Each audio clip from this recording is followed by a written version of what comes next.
Sparkling water and regular Still water. my favorite beverage after all this. I don't use it anymore as mixing non-alcoholic beverage. Don't break your water. Oh, excuse me. This is what you're in for. Okay, any questions? This is it. This is as good as it gets. Hi everybody, we're here. So what do you want to know? Yeah, are you going to moderate? Are we moderated? Are the mics on? This is my first time, so We'll be jealous. Want to rohypnol? Kidding, it's just my past. Coming back to haunt me. So at the end of the table we have Greg Berger. At the end. Anchoring the far right. Next to him we have Maurice LaMarche. Rob Paulson. Jennifer Hale. And Kelly Milo. Come here, friends. Okay, so do you guys know who these voice actors who they play? No wonder I didn't recognize that. I do. We are your worst nightmare. So Maurice LaMarche and Robert Wilson played Pinky and the Brain. That's right. We are Pinky and the Brain. Yes. Yes. You have to guess who is who.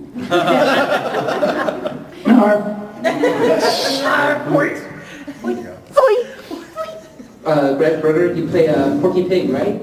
I didn't play Porky Pig, that was Bob Bergen. I can give you a quick around the horn. I was Agent K in Animated Men in Black. Shoot 'em Jays, a cerebrothecaloid. Their brains are in their bottoms, you know where to aim. A bark and slur, Bodie the dog in all animated episodes of Garfield.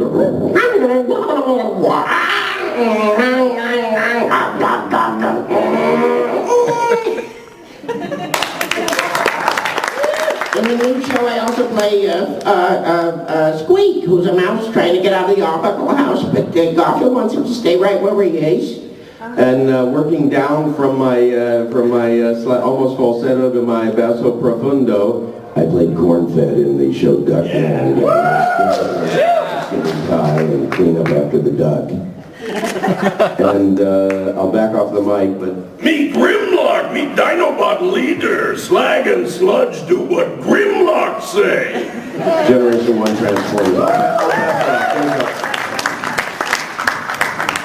So Jennifer Hale has played.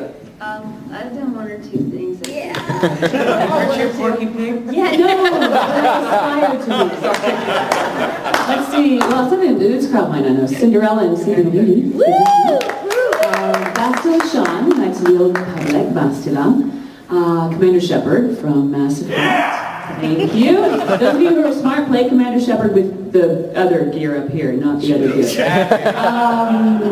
Golly, what else am I here for today? Naomi Hunter from Metal Gear Solid. Jean Grey, Wolverine and the X-Men.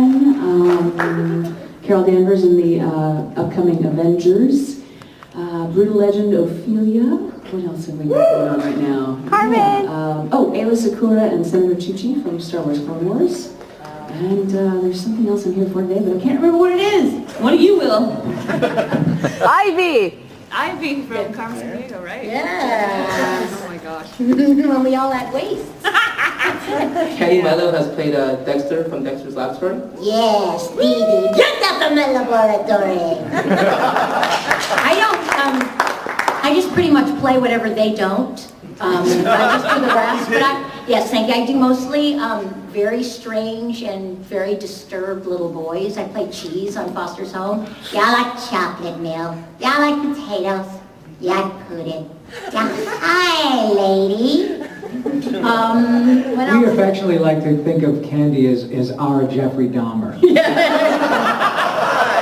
A fan sent me this shirt because I told him that my mother, when I told her that I was on Dexter, she said, you know, I turned on that show on HBO about the murder of Dexter, and I couldn't find any voiceover. I don't know what you're doing on that show. And I was like, graduated. She said, "Oh, Jesus Christ, I'm so glad." Great. So I had said that on a blog, and a fan sent me this shirt, which is Dexter, for my poor confused mother. And just so you know, there are 5 of us, and I'm the calm one. So my mom was like, "Just everybody stop moving. Everybody stop moving." So I play a lot of Saturday morning cartoon characters. I do Maya from Maya and Miguel. I'm the flea on Mucha Lucha. Jacobo on Disney's Replacements. If it's Tuesday, it must be Chalk Zone, a bunch of stuff for Nickelodeon. I like to say that I'm on the second revolution of the studios. So I kind of burn out, or they just won't have me back. And so now I'm kind of back at Nickelodeon. I'm on a couple of things with Robbie. Do you guys watch Fanboy? Anybody watch Fanboy? Great, it's going to be a big show. It's a good thing that I'm secure. And anybody, Rob, who's so brilliant, does Carl from Jimmy Neutron. He likes to sing. Carl will do a song for us later today. There's a lady. Oh, but it gets better.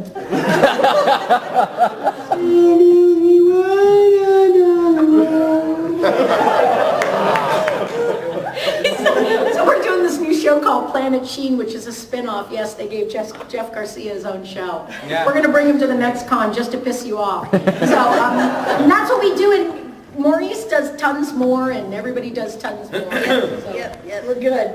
So yeah, I mean, do you guys just want to, what's best for y'all? Since it really is a nice little intimate group, do you want to just ask? I say we all go for coffee. There's a convention. It's a specialty coffee convention. Like this guy needs coffee. And I'm sorry, I didn't mean to usurp your position. What do you want? I mean, Moderate. Can't you see the man's overwhelmed? so how do you guys know each other? Like, do you guys have... Kristen. We all met as children and decided to get into show business. All in one. It's hard to believe, but we all took the same bus to elementary school, started kidding around, and this is where, what is that? The short one. Actually, we all met each other because Maurice is the only one that had clean urine. And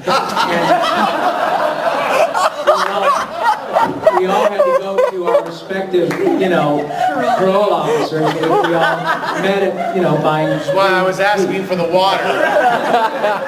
All of your water. The truth is, honestly, we've all had the good fortune of working with each other for many, many years. And honestly, I say this a lot, but the truth is that you will probably find, by and large, with most voice actors, that not only are these people just supremely talented, but there's very little pretense. And a lot of us have done on-camera stuff too. And one of the lovely things about voice actors is you get to know these people through all the years.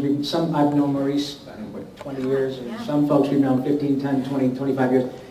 And you honestly get a chance to work with people whom you would choose to be your friends. Yeah. And that is not bullshit. It's absolutely the truth, and they're the most lovely, talented, wonderful people. And so we've all just gotten to meet each other throughout the years, and some of us are represented by the same agents. And it's a small world. There's not a lot of us. We're a dying Hey, world. start singing that song. Oh no! I'll add on to that. It's first of all, yeah, a lot of us are in the on-camera community as well, and sometimes in the on-camera community you can have a career, maybe keep a career because you have a specific or interesting look. All of us have sort of thumbprint voices. No two are the same, and we see each other in waiting rooms, and it really comes down to whatever is the proper application for whatever's being done that day. It's not that anyone is wrong, it's that someone is more right for whatever a specific project is asking for. I've had a lot of people at my table talking about, I do this and I have this and I want this, and there's always room for one more, but the one more has got to bring something new and fresh to the party that's not already at the party. We cover a pretty big waterfront, but that doesn't mean that we didn't get off the bus at some point and have to announce ourselves. That part never changes. Right. Exactly. As far as our respect for each other, it's not construction, and we're not carrying jackhammers and doing physical exhaustive labor, but it turns out that there are hours and hours and hours where other things are going on technically, and we basically have time to just kick it around, and none of us want to grow up, so most of it is when we're lucky enough to have a gig is we're getting paid to play, so it tends to attract people who are playful by nature. Or lazy. Oh, and lazy. Anyway, the love part is easy, and the respect part is demanded. Yeah, right. Yes. Well said. That's right. Yes. I always say it's kiwis and tangelos. You're either in the mood for it or you're not. They're both good. I remember the first time that I met Jennifer, she was much younger, and then when somebody said Ivy, he was pretty damn close. She was very young, and you hear the timbre, the sound of her voice, which is this very delicious grown-up woman. And I just remember staring at her because it was so disconcerting. She was this young, fresh, kind of hyper girl with this very rich, deep, sexy voice that could turn it out, and her acting. And when you said Ivy, I remember, I don't know, was that Deke? It was deep. Deke and Carmen Sandiego. And I remember going in and I was auditioning for some little thing, and I was in there with Cree Summer, who's another little whole different sound. Yeah, a whole different sound, a whole other genius. But I do remember that was the first time that I had ever heard Jennifer's voice, and I thought, I've just never seen anybody look one way and sound completely a different way. That should give you all hope, because it doesn't matter what you look like, obviously, you know? Yeah, when I was like 12, I could order anything for me and my friends over the phone. So I know we have one question. Are there any other questions? Right now? Where's the first one? Okay, so the first one is... It was me, actually. Yeah.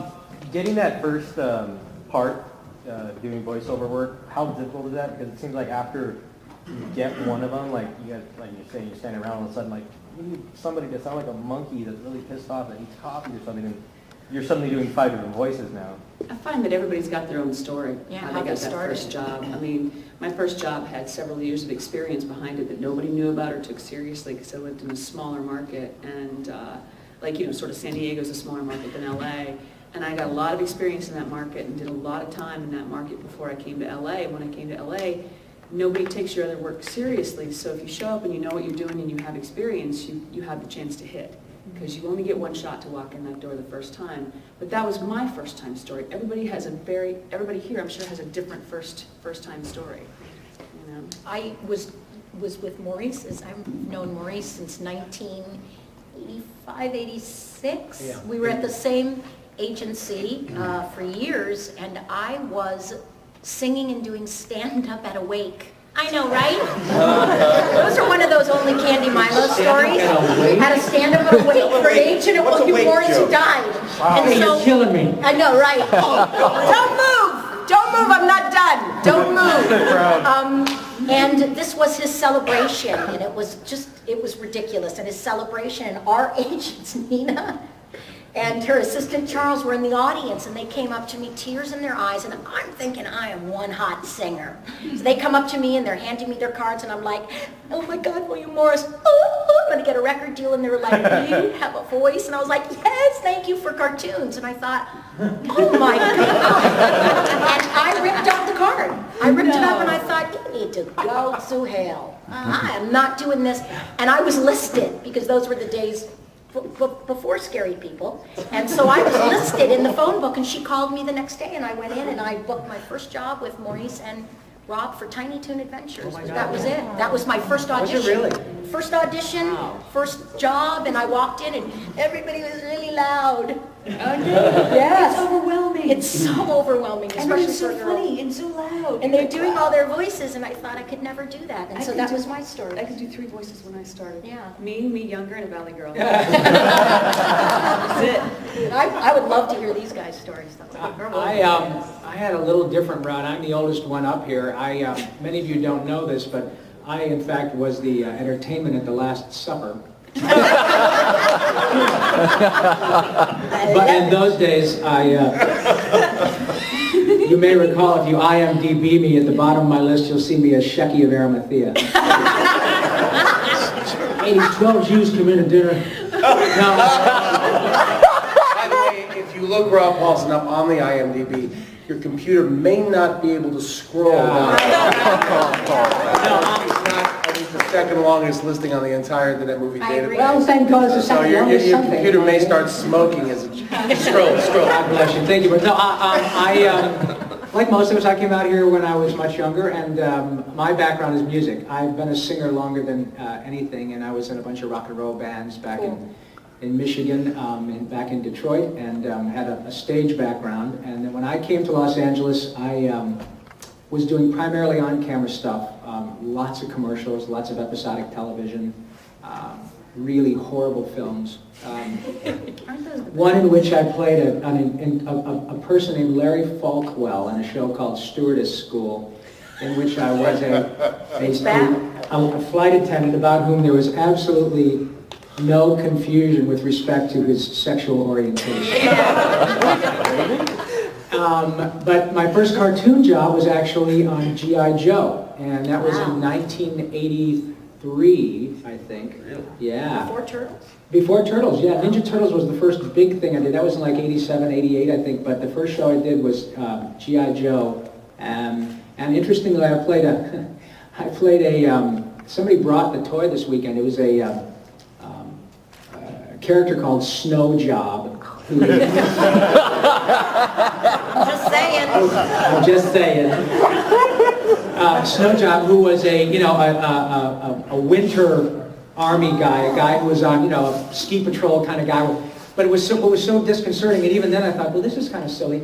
This guy Snow Job was covered from, head to foot with a white parka, white pants. His rifle is white as carbine, and he's got white everything because, of course, he's in the snow. But he's got a beard like Billy Connolly. It's like so all the Russian guys got to do is say, "Is Mr. Snow Job, shoot for his face." But yeah, that was the first cartoon I did, and then fortunately it's gone on to a couple of other things. Yeah. And, One or two. and then Just a little bit.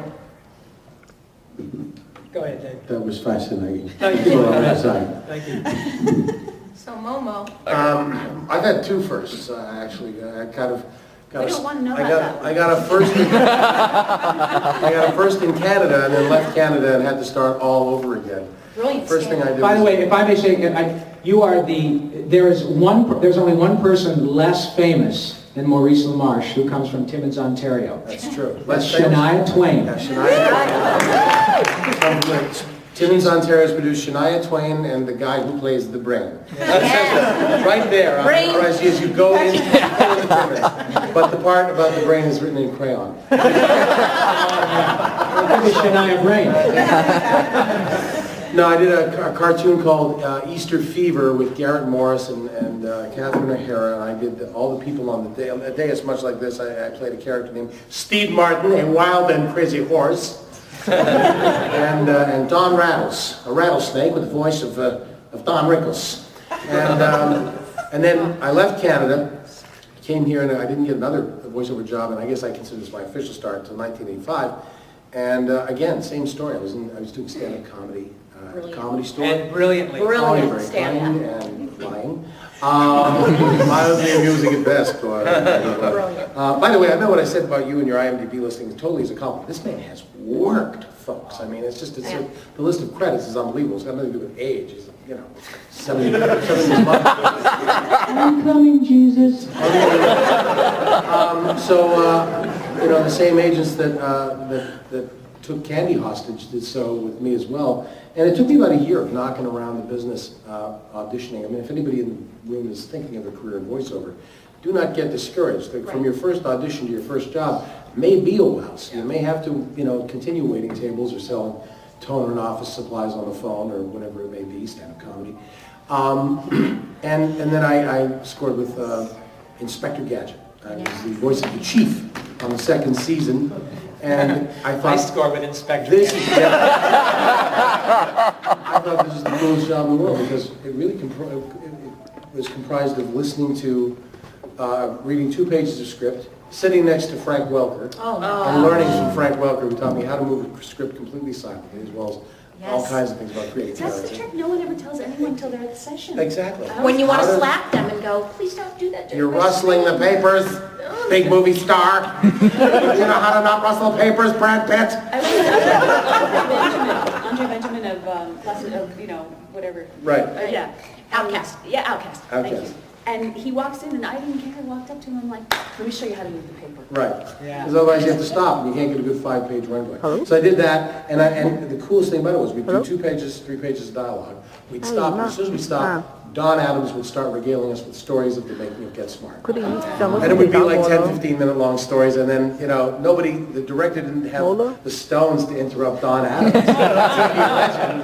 So everything that's on the special features of the Get Smart DVD box set, every story on there that Don Adams tells, I've already heard intimately, just the three of us sitting there with him smoking a cigarette going, I'll never forget the time that Rickles and I were chained to a wall. How cool was that? And they left us there. And I thought to myself, this is the greatest job in show business.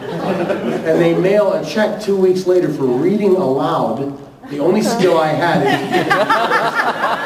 and getting to hear a TV legend tell you great backstage stories. Phenomenal. So that was my introduction to the business. That's great. And getting to hear a TV legend tell you great backstage stories. Phenomenal. So that was my introduction to the business.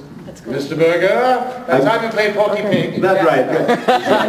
When I was Bob Berger in the previous, I'll give you a choice of 2. One was my first, which was led to a commercial and led to a puppet show series, or my Quantum Leap first, which is the better of the 2 stories. I vote for Quantum Leap. I'm gonna opt for Quantum Leap, and if there's time later, I'll tell you the first. But I was doing a play that was originally done in New York. Tommy Toon directed it, called Cloud 9. It came to Los Angeles, and I was cast in it. In a last minute, I ended up as the understudy and went on one night in the West Coast production, and Gordon Hunt, who was not only the head of Hanna-Barbera in those, not the head of Hanna-Barbera, but the primary voice casting person and voice directing person for Hanna-Barbera in those days, happened to be in the audience that night. He came back and asked the stage manager, Kevin Barr, to come and get me. He knew I had gone on as the understudy. I came out, I knew who he was, and he said, if you're as versatile as what I just saw on stage tonight, we should know about you for animation. And I thought, this is the opportunity people talk about, and it's happening right now. And I thought, all of this went through my head. If I say thank you, this is all going to go away before he gets to the car and goes to dessert. So I said, you know what? You've had my demo for about 6 months now. If you can move it from the bottom of the pile to the top of the pile and give it a listen. Yes, I want to be working where you're working. I want to be doing shows for you. I want this more than I can tell you. And I thought he'd be insulted or he'd laugh. He laughed hard. He had me in the middle of the next week. He introduced me with a, do you believe the nerve of this guy? By the way, I'll put this right out front. I can be polite to a fault. I can polite myself right out of a situation, but I didn't that day. I didn't mistake it for anything other than what it was. He said, can you believe the nerve of this guy? And then he said, but he's the new kid. Please make him feel welcome. He's killer, and you're all going to be seeing more of him. This was for a new episode of, the Jetsons came and went, and then they did some episodes of the new Jetsons. He seated me next to Mel Blanc, and I swear, if I had died that moment, it would have been, my life makes sense, everything's fulfilled. I teach now, and I love teaching, but the lesson of what happened to me that night is that I'm optimistic enough to believe that opportunities make themselves available, hopefully to everyone. But if you mistake them for just another moment, then that's what they become. Every day of the rest of my life changed because I did the inconvenient thing in that instant, and it changed my life. See, it's way better than the other stories.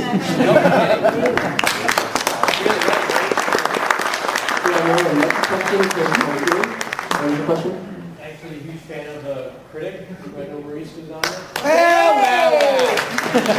Thank you. And I love your Australian, I keep forgetting. Jeremy Hawk. Jeremy Hawk. But I know, did you do the Orson Welles? Yeah, the fish sticks? Yes, the Peas in July. rosebud frozen peas. full of natural goodness and green penis. Wait, that's terrible. I'm leaving. Just a handful for the road. They're even better frozen. Yes, that was awesome.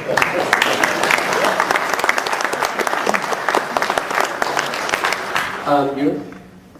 Out of all the voices that you guys have done, is there anyone that really stood out to you guys? You're asking us each individually? You guys. Maurice did one once that I thought just sucked out loud. And, It was Orson Welles on The Critic. I've never used that voice again, or maybe once. I don't know, do you want to just start at the end? Yeah, go Hey, ahead. as long as Rob is talking about other people's voices, I think that's an interesting way to go and a lot less self-serving. For me, myself, whatever I'm doing at the moment, I'm going to do the most with it that I am capable of doing. But as far as a voice that stood out to me, I had the great good fortune of being the animated voice of Odie since Odie's had an animated voice. When Lorenzo Music was the voice of Garfield. And again, this comes up in teaching. Everybody says, people tell me if I don't have 42 voices, I shouldn't even try. Well, you only need one, but if you only have one, it better, if you're a one-trick pony, it better be a really good trick. Lorenzo had this wonderful ability to make whatever was given to him on paper real, but it all came through one voice. But it never didn't ring true, it never didn't make you smile or laugh, and so even if they gave him some ridiculous premise, he would make it his own and filter it through that. So you need one voice, but it better be a friggin' good voice. Yeah. Anyway. Tom Sharp is the same way. Yeah. Tom Sharp. Tom Bodette. Tom Bodette. But Maurice, what is your favorite What's your voice? My favorite voice of yours? No, yours. Well, I mean, I don't want to Orson Welles us to death here. The brain was, stood out for me. And not just because, it's not because it's an Orson Welles impression, because as a character, Brain was the most interesting character for me to play, because he's, in spite of the fact that he's a 2-inch tall, genetically altered lab mouse with an extremely pronounced forehead and a very bad attitude. He's also all of us in the sense, he's an everyman in the sense that we've all got a dream. I mean, his was taking over the world, whatever it is for each of us. And no matter what happened to him and Pinky in a given episode, at the end, the very key life lesson there was he didn't give up. He said, "Come, Pinky, we're going back to the lab to plan for tomorrow night." Why, Brian? What are you going to do tomorrow night? Same thing we do every night, Pinky. Try to take over the world. And that's an analogy for each and every one of us. Whatever it is you want, don't let it get you down when something, trips you up on the path. Just dust yourself off and head back to the lab to plan for tomorrow night. I hope there's nobody in here planning to take over the world. But But in a good way. So that for me, he was the most interesting character of all, because there were layers to him. He started out as just a villainous character, an ineffectual villainous character. But as the show went on, we built a lot of love into that relationship, and he truly cares about Pinky. And I don't know, I loved playing him for that reason. It was a real relationship show. So that's it. That's for me. And I have to, I guess, concur that Pinky probably was, my favorite too. I mean, I enjoyed doing Yakko on Animaniacs, and I've been very fortunate to have worked on a lot of really fun stuff with a lot of really, really gifted people. But the relationship between Pinky and the Brain was really beautifully cultivated, and the show progressed, and the same thing, Pinky loved Brain, was loyal to a fault. And still, when I watch the Christmas it brings a little tear to your eye. I watch the Pinky and the Brain Christmas show, and it makes me freaking cry. He writes a little note, "Dear Santa, I'm so sorry to bother you, but would you, if you got in that great big bag of yours, the world." Then he gives the Brain a keychain with the globe on it, and the Brain just gets all teary-eyed. Well, now I'm crying. But so the Pinky has is a very special character to me for many, many reasons, and not the least of which is because he won an Emmy for it.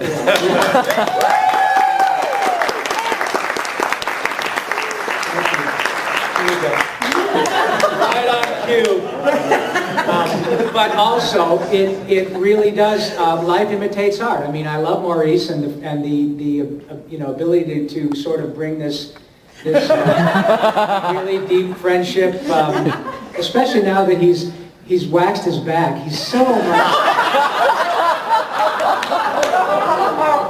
I used to work at the Re-Wax Your Back store. You know that no one can wax their own back. You help. No, but honestly, Just in that still very one sensitive spot. back there. but yeah, so, Pinky for many reasons, was great professionally and all that, but it really did. We were able to bring a lot of our mutual love and respect for each other into the characters, and I The think character has it such showed. vulnerability too, and Yeah. resilience. He's just a great character. You Beautifully. can't not love Pinky from Right. Pinky and the Brain. And he makes, and in that way, he makes the Brain acceptable, because if Exactly. if Pinky loves Brain, well then maybe it's okay for you two too, thank God. Because just on his own, if it was just the Brain, you'd go, okay, I'm tired of the fucking horse and nose. You know what else is, because all of us are big, we all grew up and we all quote Python stuff to each other because we're such geeks, Eric Idle played Pinky's mother and father. Saw him last night. He's 7 boxes away from me at the How Hollywood Bowl. about that? Yeah, it was I mean, wild. and that's just so cool. We got to have all these wonderful celebrities. Roddy McDowell played Snowball. Snowball! Evil gerbil. Yeah. And, I got to sit next to Roddy McDowell. I got this next to Ernest Borgnine. Do you remember He when played my Vincent father. Price came in to do the pose the Raven for Tiny Toons? That's right. He came in with Played my Vincent father. Price came in to do the pose the Raven for Tiny Toons. That's right. He came in with the oxygen. Oxygen, he was very old, yeah. Right, and he came and he did the Raven, and he did that Once Upon a Midnight Dreary, Dream. yeah. And then Dreary. my little character would scream out, "Nevermore! Nevermore!" Yeah, I He remember. He Oh, was it's- so frail. Those It are, was well, wild. it's like, Maurice was saying about Don Adams, we get all these, we're going off the path about the question, so yeah, Pinky, but but yeah, these opportunities, to get to work with these iconic folks, like Roddy McDowell was such a thrill, and then I remember Olivia Hussey came in, who was the definitive Wow, Juliet breathtaking. for me, Yeah. She still looked like And Juliet. her face, she was probably 50 at the time. Yeah. And her skin looked like alabaster. Yeah. And she sat next to me and I just said, I have to tell you, Ms. Hussey, that you are, I had the biggest crush on you in Romeo and Juliet, which was the one directed by Franco Zeffirelli, and stunningly beautiful. If you've not seen it, it's really gorgeous. And she, of course, was, oh, really, how lovely, that's so nice.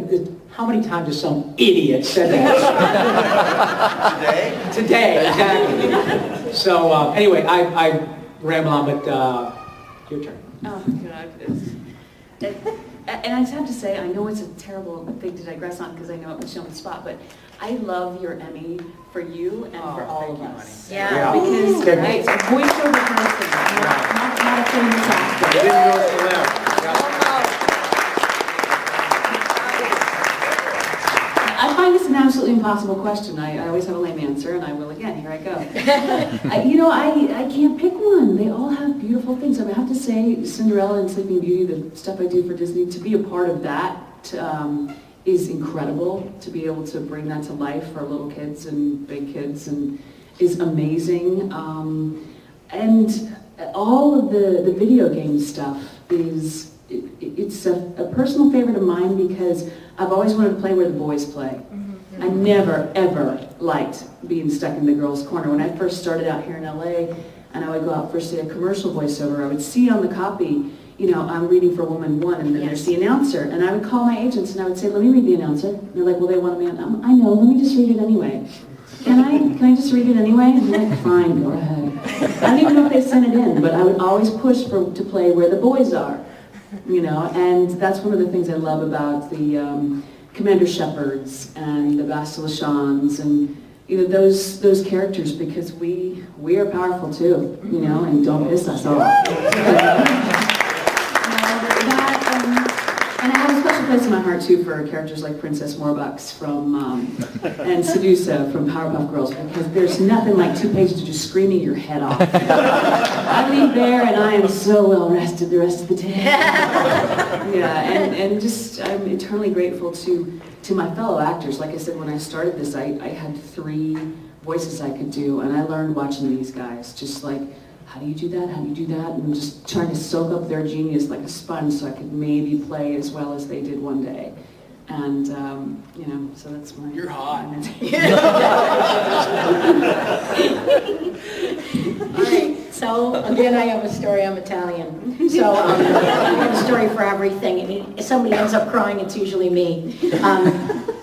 I took over for Chrissy Cavanaugh in the role of Dexter. She retired about 1.5 years into it, and I did the last 7 years. Prior to that, I had done Tiny Toons with Rob and Maurice and a bunch of incredible people. And then I was kind of locked out. I was thinking I was doing really funny stuff, but I was doing mostly little tiny characters on small things. I was the mom and the teacher on Cow and Chicken, and I would throw out these odd things. And here's the words that would come back was, "She's too cartoony." Okay, I think the words you're looking for. Shakespeare. Exactly, I think the words you're looking for is short bus, but we'll go with too cartoony. And then Chrissy quit, and I had an opportunity because I could voice match her, and it was a very heady time in my life. It's not a character, believe it or not, that I like doing, because every time we would start an episode, the voice director, meaning the best that she could, would play me Chrissy's voice before it started. And I had said to her at one time, at some point this has to become my take of it. And, you know, everybody talked about, you know, this, and this. But here's the gift that Dexter did. The gift that Dexter gave to me was suddenly the teacher on Cow and Chicken was hysterical, and they needed that voice for another one. And this thing that I did, and oh, you speak Spanish, and oh, you do this, and oh, you do that. And my career, I was given the opportunity, which was completely lost to me before, because I could step into an iconic character. And so for about 9 or 10 years, I was able to play where the boys play and be as weird and loud, because, you know, I'm not married anyway. You know what I'm saying? It's not like anybody's going to go, "Don't do that, darling." So it was like I developed this, I'm a Saturday morning cartoon girl. I am big, I'm loud, I'm funny, and I really love it. So I have a soft spot in my heart for Dexter, but it's not my voice. I'm just really good at doing Chrissy, and it was a blessing, and then it was a curse. It was tough, but my favorite character would be Cheese from Foster's Home for Imaginary Friends. Yeah, he's definitely, yeah, I like chocolate milk. And he's just really wrong. That's my favorite because he's all over the place.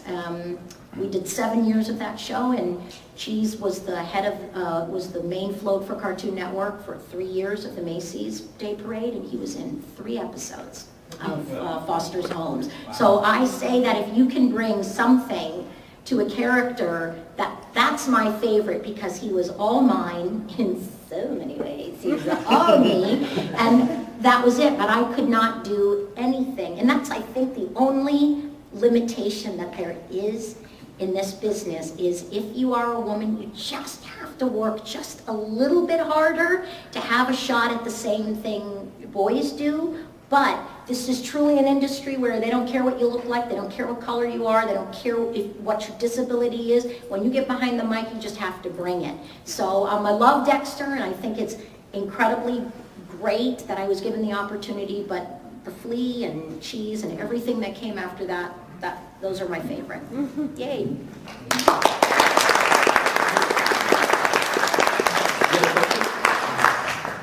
What was your most impressive voice? If you ever like to meet people, what was your most impressive voice? And why do you think it was the most impressive? This is where all of us. Most requested. Most impressive? Most impressive. Requested? Yeah. Do this, oh, do this, come on. Again, I think it's Porky Pig for you. For me, I'd say it's spread across the chart. And if you come down to our tables and really take a look, there's kind of a representative sampling of some of what we all do, not all of what we all do.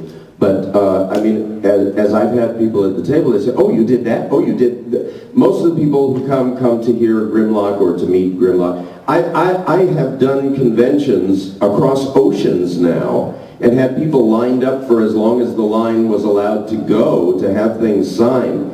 I mean, that's so incredibly humbling and jaw-dropping, because I mean, I don't think any of us think about the global possibilities of all of this. And on what Candy said, of course, the only limitations that exist are those that are self-imposed. Unlike on-camera acting, where they'll know it when they see it, they'll know it when they hear it. It's you and the mic, and the rest of the universe is up to whatever you put on as your submission. So here and many places, and Transformer-specific conventions, which I'm thrilled to be invited as a guest of honor to, Grimlock, but also Long Haul Skyfire and Outback from Transformers, also Spirit from G.I. Joe, also Odie and Orson from Garfield, also I'm one of two Eeyores at Disney, so I get to step into those hallowed shoes. Also, I mean, all of it, Agent K, what happens at the tables when there really is this representative sampling is people will come for one thing, but then they'll say, oh my God, were you, and you did, and yes, that's what we do. I mean, well, no, when I teach, I say, you know, a football player has that one position, but if you can't go left, go right, go back, go forward, go up, go down, you're going to get run over. So versatility is what has allowed us to have the longevity that we've had. Long answer to a short question. So as people discover things, there's somebody who remembers and loves and is loyal, and for that, we're all like, not worthy of you, everything we've done as they stumble onto it.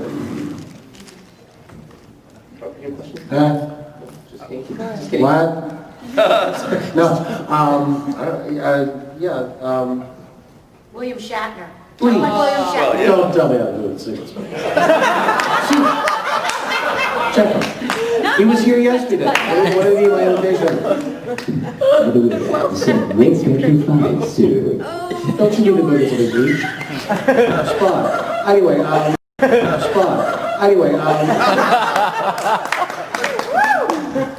how many people in here have heard of International Talk Like William Shatner Day? Cool. Excellent. Excellent. I created a holiday.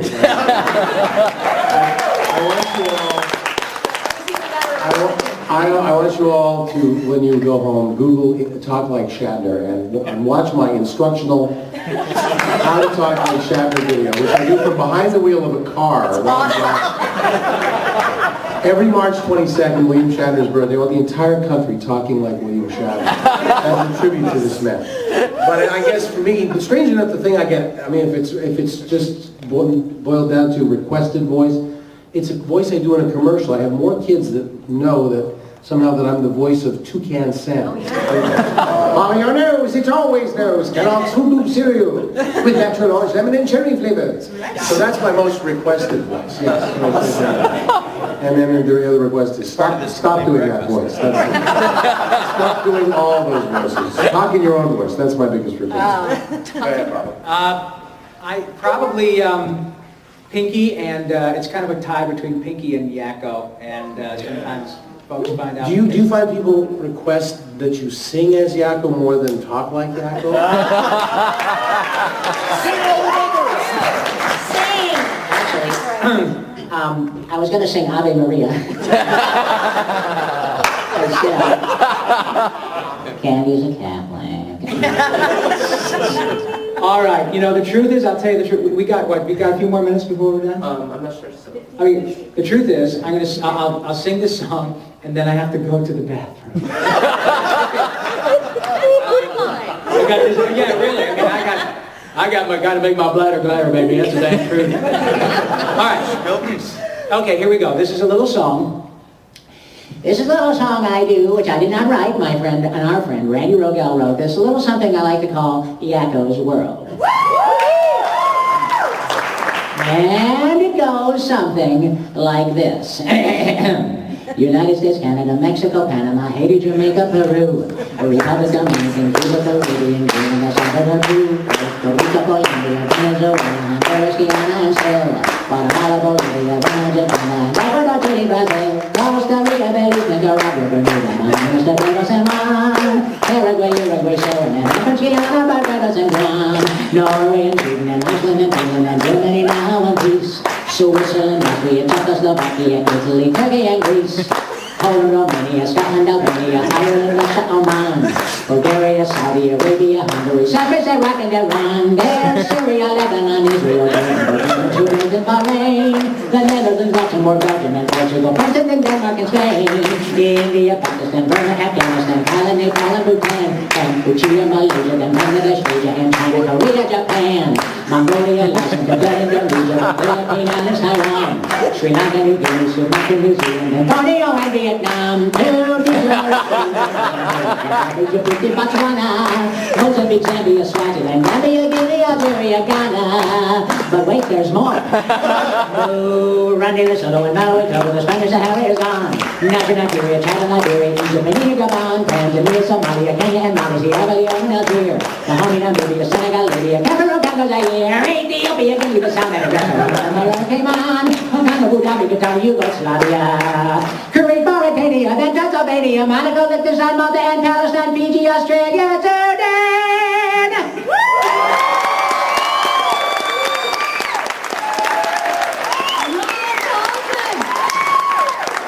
Thank you very much.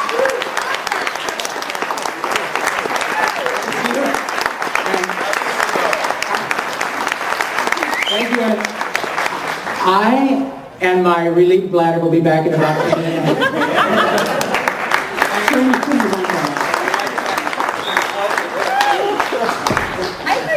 Potty emergency! And this is the pregnant one. Little bitty bladder boy. But I just found my favorite lullaby right there. Love it. What was the question? What was the question? Most requested. That one. For me, I get three things. I get Cinderella. People want me to do Cinderella. Bastille from Knights of the Old Republic, and go commercial, the Gateway commercial. Yes. I haven't done it in years, but people still ask me to say, Call 1-800-GATEWAY. okay. You're a plumber, pump something for me right now. Okay, obviously Dexter. And then, depending on what cities I'm in, whatever, the fleet, from Lucha Lucha, whose favorite line is shame over pain, baby. Shame over pain. I'm the anti-marine. Shame over pain, baby. And I would say lately, today, it's really odd because I found a photo, but I did Astro Boy in the series, and I get a lot of, yo, mister, yeah, fire out of my shoes, whatever. So I get that. But a quick interesting story, because somebody mentioned real voice actors with Maurice, with the real, getting an Emmy, real voice actors. There was a film came out of Astro Boy that didn't do so well, and I was sick about it. Because they wouldn't allow me to audition for a role that I created. But little Freddie Hightower that did do it, he did do one interview on CNN that they pulled really quickly, that they said, you know, where did you come up with the voice? And he said, well, you know, Sony bought me the DVD set of the television show. And I sat there and I thought, better keep talking. And I listened to that over and over and over again, and I want you all to know I didn't make a dime of him going over and over and over again. And I know we're going to probably move on from this, but I'll just make a plea. I'll make a plea to you all to always listen to the real voice actors. Do It, Jimmy Neutron, which was a movie without famous people that was nominated for an Academy Award. And I will tell you that I would like to think that if Sony had used the woman that came up with the voice for Astro Boy, which would make Sony want to do a movie, just color me Barbara for a moment, if they would do a movie, a multi-million-dollar movie that, I'm sorry, did they not make their money back? Again, I'm sick about it. That you would use the voice that actually came with it. But I will tell you that I Googled that day and that night, and I tried to find that CNN pulled that clip so quick of that kid saying that he listened to the DVD set over and over and again of the woman who created the voice. And I thought, yeah. So I will just say that today, and it's kind of bittersweet, but I got that I get a lot of, and I just don't tell anybody I didn't do the movie. Don't you find there's a certain amount of vindication in that, though? Yes, sir. Because you're the character, you're the actor that the audience connected with. Right. And when you rob the audience of that connection, Right. then you're going to end up with a product that doesn't make any money because they're going to go and go, that's not the Astro Boy. Yeah, and I will say that whenever we are very interchangeable. I don't know if you know that, and we're in a very vulnerable position. We don't have a lot of power. And when you do get sick, you get ill for a long time, or you decide that maybe you'd like to make a decent wage, or something happens, whatever it is, I'm not going to get political. We are very easily replaceable because they own the character, and when we sign these multi-page contracts every week, we kind of are vulnerable in that they can replace us with a sound-alike. Right. So we do sound-alikes for celebrities after they have turned down whatever they don't want to do, whatever video game that we can voice match, but we are not afforded the same courtesy. So I would add to that, the one piece of power we have is you guys. Right. When you guys write in, when you guys say, man, no, bring back the original, this sucks. I get frequent emails going, you didn't do Seamus Around in Metroid Prime in this second one or third one. Like, no one asked me, you know? Right. I get a lot of that, but you guys are our power. Well, we also, no, but I think we also have a little bit of power in that the entire voiceover community can refuse to undercut each other. Absolutely. When The Simpsons went to be recast, there was they back in, I believe it was, what, 97, yes, if I'm not mistaken? We all, as a community, refused to read for their characters. Right. Because we wanted them to get that raise. We thought, okay, here are some cartoon actors who are actually asking, look, the thing's on in prime time, anybody else, any other primetime show, if you're the second or third banana on the show, you're automatically making, big five-figure kind of money for showing up, hitting your mark, and, you got maybe 7 jokes in the episode, and then you leave and you're getting what a lot of people are happy to make in a year, for one episode, and then times 26. And all they were asking to do was go, look, we're still putting butts on the couch. It's our voices. Pay us as though we're on real television. And so we as a community said, we're not touching those characters. Right. So nobody decent came forward, and they actually had to give Dan and Harry and Nancy and Hank and Yardley the kind of money that they should get. And so that's what I think as a community we also kind of hang together and say, we will not audition for other characters. Absolutely. Because it's not even this, of course it is about the money, but it's also, for me, more than that, it's about being a part of a project. And when they continue to dismiss you and replace you and pay you peanuts when they are literally making hundreds of millions of dollars, it says you don't count, you don't matter, you're not really part of this. Right. And I will bleed for you if you acknowledge that I am part of the project. I will go to the mat for you. Right.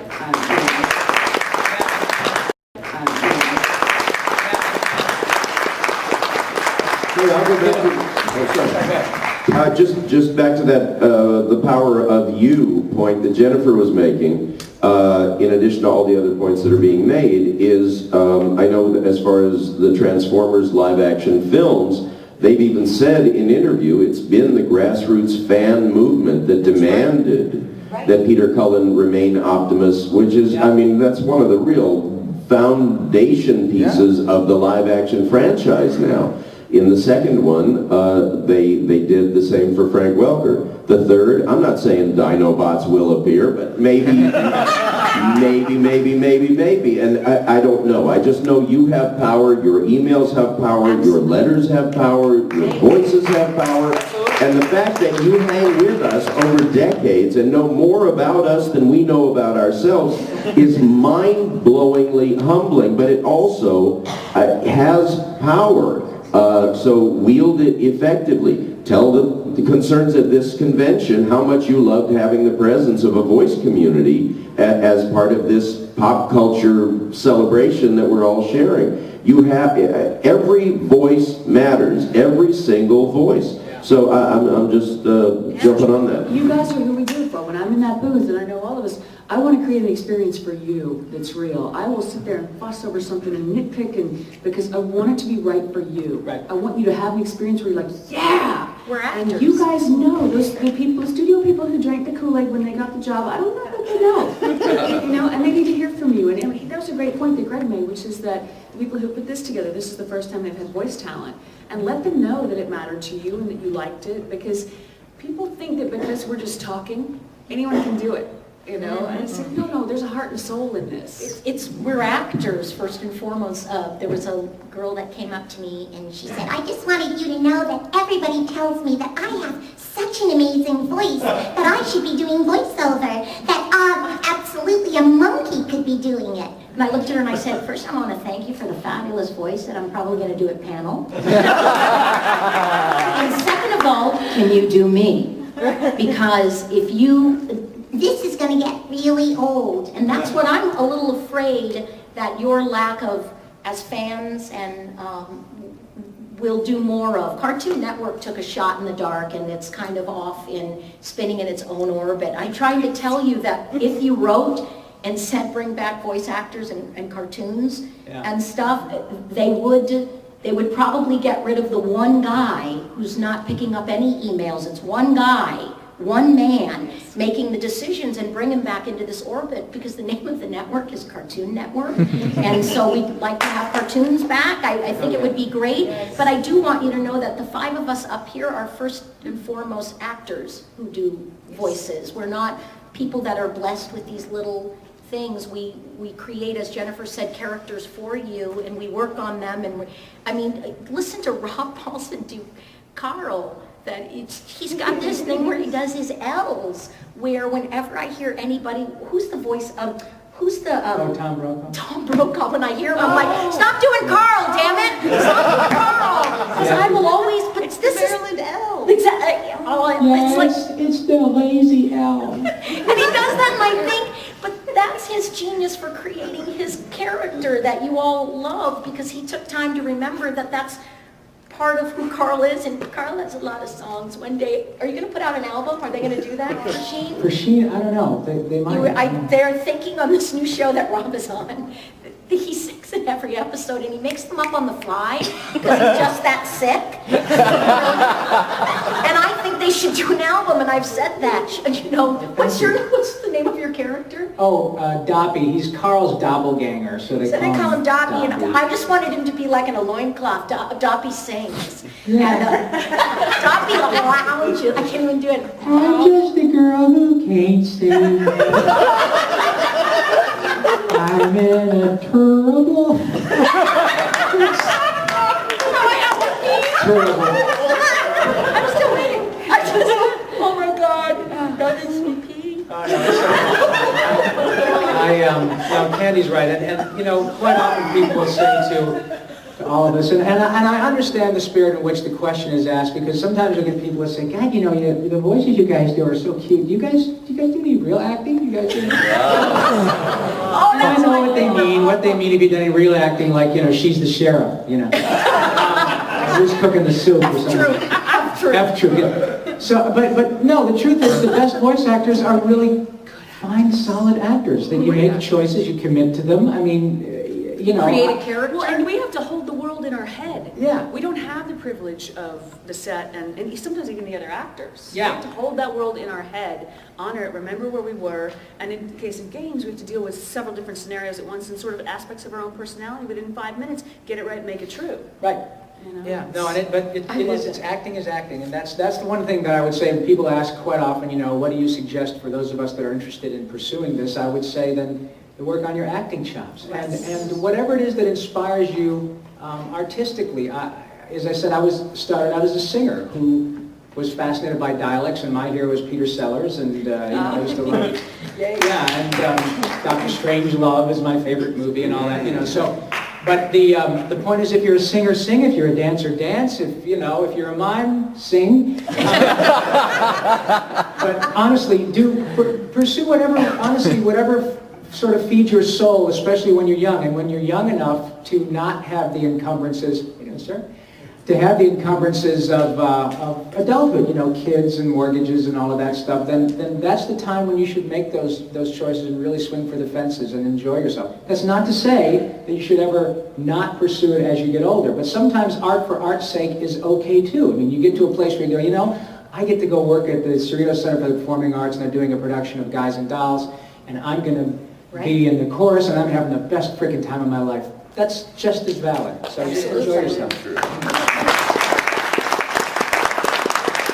one thing, we're running out of time. There's one thing I want to say, and I want to just offer this up to you guys to walk away with today. And it kind of applies to all of life, especially in the last couple of years. We've seen what's going on in our country and stuff, and the changes. And your voice matters. Your voice is fans, your voice is people, your voice is artists. And there are times when I'm like, I don't write that email, or I don't call that person and complain, or I don't say anything because it's not going to make a difference. You know what? It does. Yep. You know, it's only a drop of water, but you get 50 drops, you get 100 drops, and have the people around you start to realize that their voice matters. So say it, do it, express it, make it happen. You know, whether you care about, or what we're doing, bring that person back in that show, or whether you have something you want to do, it matters. Hey, parting shot from me. If anybody wants to stay in touch, I have some contact cards up here. But come down to our tables. Come say hi. If you can spring for a purchase, spring for a purchase. It's great to have time with all of you. Yeah, aisle 500 and then in the back there. Yeah, we're in the back. You have time for just one more question from this gentleman? I'm just going to get another group photo. What's your favorite character that you've played? What's your favorite? Do you have a favorite? Well, as I said earlier, probably Pinky, I would say. Yep. Yeah. What's your favorite? I guess I like the Gordon character that you played. Oh, you like Gordon from Cascade? Yep. Well, don't you have good taste? You